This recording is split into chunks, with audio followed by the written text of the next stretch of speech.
Assalomu alaykum for everyone guys. Biza bugun shu qo'shinda abdurashidni chiqamiz qani ketdi. Qarang, bizda function berilgan ekan. Okay. Function ekan x minus b. То bizda что m на b integer constant. Okay. Bizda то что 34 katta ekan 0 da 37 kichkina ekan 0 dan. Bizda 40 yana katta ekan 0 dan. Va bizda so'rayapti what's the one possible value of a plus b. Okay, bu emasli qo'shinda birinchi qo'ldirib ketaman. Desmizda keyin bo'yicha qoqishingizni tanlash. Okay. Bizda такой line bo'lsa, liniya bor. Ketaman, bu yog'iga men 34 qilaman. Qarang, 34 noldan katta deyapti. Men bu yerga men точка qo'yaman tepasiga. Ko'raman, точкаcha. Keyin bu liniyaga men 37 qilaman. Men 37 bu yerda kichkina ekan, men buni pastiga 0 qo'yaman. Keyin 40 deyapti. Bu yoqda endi 40 bor deylik. Bu yoqda 40.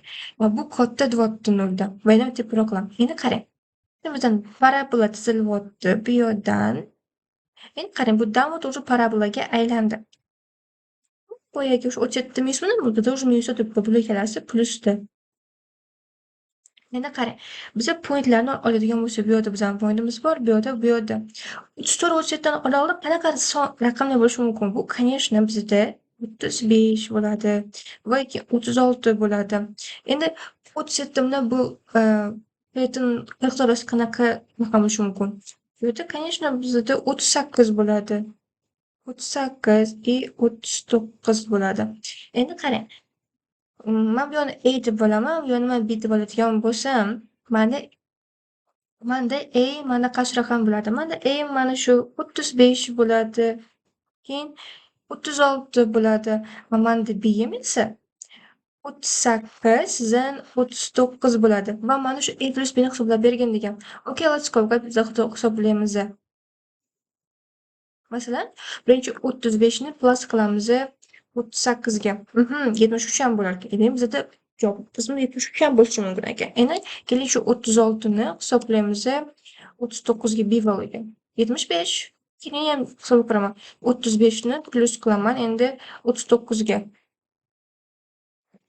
Bu yerda уже 74 chiqyapti. Bizda demak, past bu vallarimiz 73 bo'lishi mumkin ekan, 75 bo'lishi mumkin ekan, 74 bo'lishi mumkin ekan. Hozir mana bu 36 ni plus ko'raman 38 ga. Bunda ham qo'shishingiz mumkin. 74 chiqyapti. Bizda javob bo'ladigan nomerlar bu 74, 73 va 75. Shundan qolgan raqamingizni yozing, yoqtirgan raqamingizni yozsangiz bo'ldi. For example, I love 75. Men 75 yozaman. Yeah. So guys, endi mana shu qo'shinda keling men sizga полностью desmosfayni ham o'rgataman. Ko'rib oldingiz, birinchi bo'lib biza mana shu fx burchakka ko'chirasiz. Равно x minus a undan keyin x minus b. Okay, bizda desni tushunmaymiz, hozir tushuntiramiz desmosga. F yozasiz bu yerda skobka va bracket, undan keyin tilda berasiz, yana bracket. Bunaqani ketdi. 34 da o'sib bizdan katta ekan 0 dan. Любой yorqin pozitivniy raqamni bering. For example, I love 8. Menga 8 yoqadi. Nargis endi 37 bu yerda kichkina bo'lgani uchun 0 dan men qanaqa negativ raqam beraman. Men endi minus 8 bermoqchiman. Koma. Endi nargisi oxirgisi bu yerda 40 degan. 40 ham shu katta ekanda 0 dan. Endi qanaqa pozitiv raqam beraman. Men 8 beraman. Mayli 8 beraman. Okay. Endi qarang. A plus B ni bergan deyaptimi? A plus B. Nechi chiqdi? 74 mi? Bizda 74 ham bormidi? Master choice'larda. So, bu this way. But I highly recommend for you guys to know this question by hand. By hand was way more easy.